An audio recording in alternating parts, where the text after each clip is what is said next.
Hi there and welcome to Get Indie Gaming, where once again, it's the Summer Steam Next Fest, which this time saw well over 2,000 games vying for your attention and wishlists. I played around 50 demos over the past few days for no longer than 10 minutes each, and here are my top 10 choices I wanted to share. Let's begin, and in alphabetical order, with Bandit Trap, which has already become a firm favourite at home with the family and a couple of gaming neighbours and their children too. Each round features one trapper pitted against 3 bandits. The trapper has 2 minutes to set their traps before the bandits are let loose to try and grab as much loot as possible.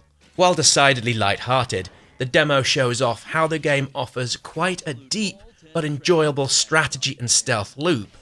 It's all extremely chaotic fun, where in my short time with it, Bandit Hunt makes people become really competitive.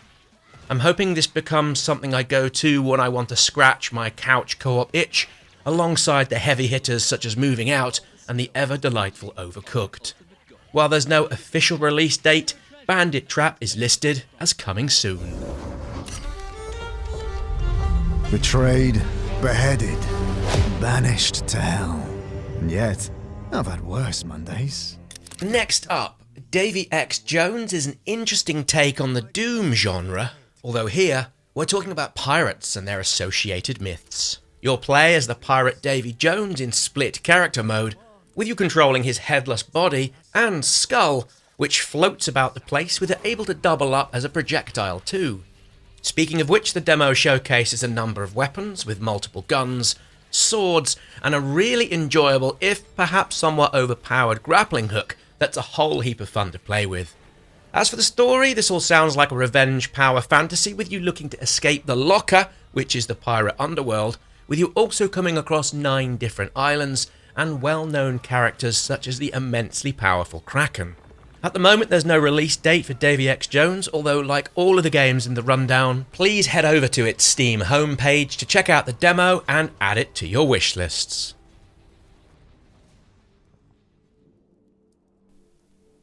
Up next, Easy Delivery Company's demo made me feel nostalgia for the PlayStation 1 era, with its look and feel, and for its little nods towards the kind of animals we've probably all interacted with across the Animal Crossing games.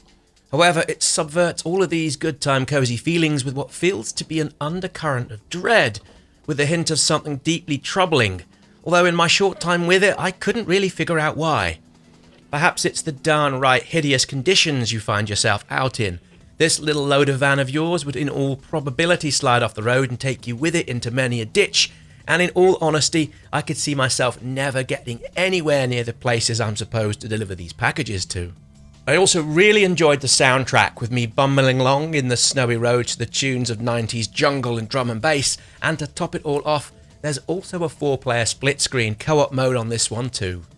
Developer Sam C has indicated this is all inspired by games such as Animal Crossing and The Long Dark, 2 games which, let's face it, are polar opposites, so where this one ends up right now is anyone's guess.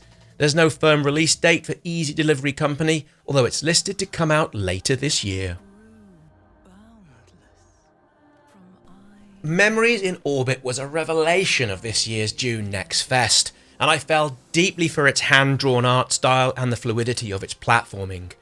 Your character feels so good to handle as they nimbly make their way across the screen.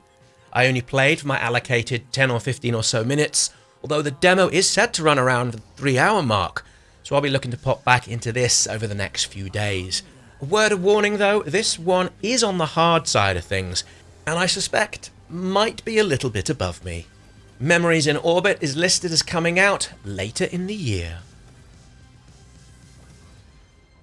Moonlighter 2: The Endless Vault caught my eye as I was scrolling through the pages and pages of demos. I had great fun with the original, and what struck me first is the new look and feel. Gone is the whimsical pixel art, and the sequel uses a 3D and colour palette and art style that kind of reminds me of Death's Door.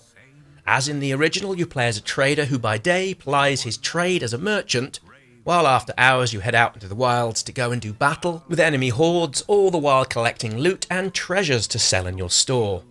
The combat in the demo is just fine, it all works, although I found the best bits of my time here so far were those spent in my shop, talking with visitors, and while getting a short but decent enough time to understand where this trading and fighting loop will take me, I think this could turn out quite nicely. Expect it out this summer on PC and the PlayStation 5.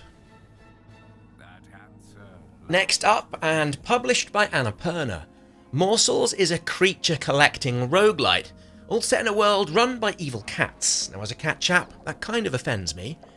Where you play as a hungry little mouse who wants to fight back.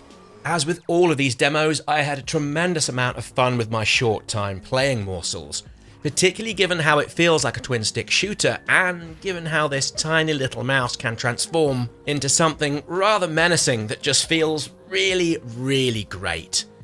Again, while there's no firm date on when this is going to come out, the game will launch on PC, Switch, and the Xbox, with a PlayStation version expected to pop out at some point in the future. お前の力はこの程度か。まだ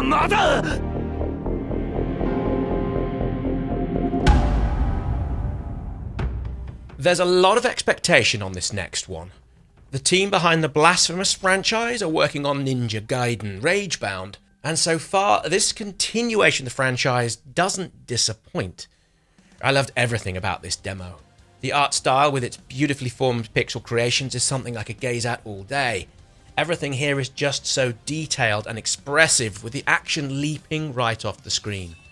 The action is also point-on-point perfection, with it giving a sense of urgency the moment you get into any confrontation, which is made even more fast and frantic by the accompanying music, which ups the blood pressure just that little bit more. I honestly feel that based on only 15 minutes with this demo, this one could be my Game of the Year choice in any year it comes out. Please don't sleep on this demo, and like all of the games in this video, you can find a link to its Steam homepage down in the description. Published by Devolver Digital and coming from Heart Machine, who made Hyper Light Drifter and Solar Ash, Possessors on the strength of this demo is a devilishly Moorish side-scrolling Metroidvania. The story revolves around a teenager who loses her legs and is saved by a demon who goes about possessing said teenager. She regains her legs, although in so doing becomes possessed. I left the demo dearly wanting to spend more time with it. The combat and movement here are sublimely fluid, and as for that art style, well, it's just so drop-dead gorgeous. I'm thinking the overall story might be on the heavy side of things, although again, that's simply from the opening few sections. At the moment, there's no date for when this might be coming out, with it headed to PC. Moving on with Ratatan, which took me back 15 or so years to playing with my much-missed Sony PSP. This is the spiritual successor to Patapon, which, if I recall correctly, had 3 games on the PSP platform. Now, this is essentially a rhythm roguelike, where you take command of a band of little creatures and lead them through rhythmical-based combat. It sounds a little daft, and yet the demo was another real gem of an experience. Sure, there's plenty of backward looking here from me, but once again, to play this kind of game with its modern look and feel and controls made me feel so darn great. As I record this voiceover, I've still got one of those tunes from this demo stuck in my head as a little earworm. You won't have long to wait to play this, as it's coming out in early access in July 2025. Bringing my Steam Next Fest June 2025 coverage to a close, we have The Drifter, a game I've featured a few times over the last couple of years, so to see this pop into my Steam feed with a demo was another moment of excitement met with an equal amount of anticipation. Having grown up with point-and-click adventures, I'd be happy to say so far, I'm really pleased with what the team have done with this. I recall so many of the older point-and-click games, they had supremely tenuous puzzling sections, but not here. Perhaps some of you are old enough to remember some of these games came with a telephone number you could call and speak to an actual human if you ever got stuck. I can't recall if I ever did pick up the phone, but still, there's none of that going on here in this demo. The puzzles, from what I've played so far, are enjoyable and lend well to some lateral thinking. I can't say I was ever stumped, but I'm keen to see what they do and how the puzzles develop over the course of the rest of the game. Either way, I'm glad I picked this one up and decided to take a further look. That's just about it for my coverage of the Steam Next Fest June 2025. Please let me know which games from the 2,000 plus on offer you like the most, and perhaps I'd hope to see in this little rundown. As always, I'd love to hear your thoughts, and if you haven't already, now's a great time to like the video and subscribe to the channel. Many thanks for watching, and I'll see you all again here next time.